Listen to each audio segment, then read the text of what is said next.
Sun Risers Hyderabad playoffs qualify అయింది 2026 season కి. And sun Risers Hyderabad తో పాటు జీటీ కూడా క్వాలిఫై అయింది నిన్న సిఎస్కే తో మ్యాచ్ గెలిచిన తర్వాత. ఇది ఫ్లాట్ పిచ్ మీద గెలవలేదు.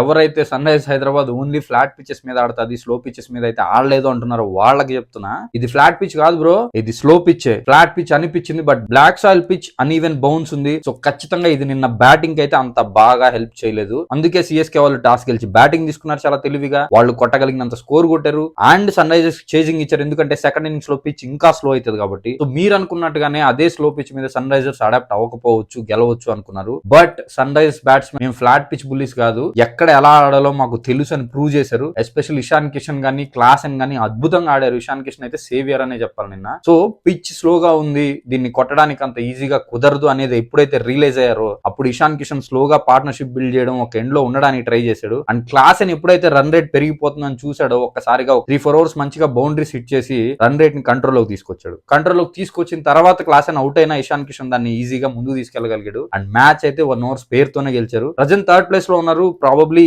ఛాన్స్ ఉంటే సెకండ్ ప్లేస్ కి వెళ్ళొచ్చు లేదా థర్డ్ ప్లేస్ లోనే ఉండొచ్చు. బట్ ఇప్పటికైతే క్వాలిఫై అయ్యారు, అది ఒక స్లో పిచ్ మీద. Note this point.